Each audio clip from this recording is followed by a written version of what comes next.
सरसों के तेल में 1 चाय का चम्मच नमक मिलाकर दांतों पर लगाने से दांत सफ़ेद हो जाते हैं।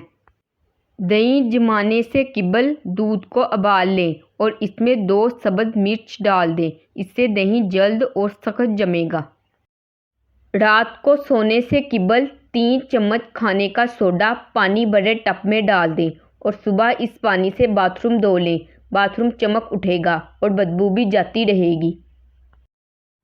दही में सेहत के लिए मुफीद ऐसे बैक्टीरिया होते हैं जो नुकसानदेह बैक्टीरिया का मुकाबला करते हैं। तहकीक से साबित हुआ है कि दही खाने से सांस की बदबू के मसाइल पर काबू पाने में मदद मिल सकती है। इस मकसद के लिए दिन में 1 बार कुछ मकदार में बगैर चीनी के दही का इस्तेमाल करें।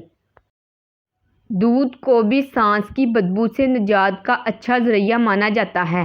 ख़ास तौर पर लहसुन और प्याज वगैरह खाने के बाद दूध के 1 गिलास को पीने से सांस की बदबू से बचने में मदद मिल सकती है। तंदूरी रोटियों को ताज़ा करने के लिए इन पर पानी लगाएं और गर्म तवे पर बिल्कुल हल्की आंच पर पतीले से ढककर रख दें। 10 मिनट बाद रोटियां ताज़ा हो जाएंगी।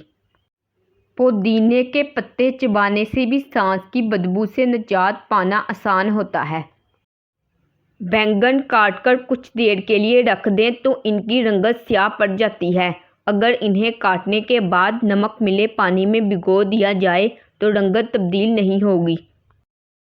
1 या 2 लौंग चबाने से भी सांस की बू पर काबू पाने में मदद मिल सकती है।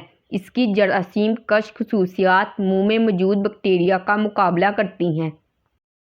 थोड़े से पानी में सिरका मिलाकर सब्ज़ी पर छिड़क दिया जाए तो सब्ज़ी 1 हफ्ते तक ताज़ा रहती है।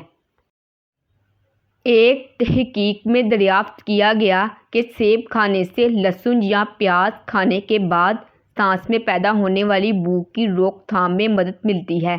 सेब में मौजूद मखसूस कुदरती मराकबात इस हवाले से मददगार साबित होते हैं।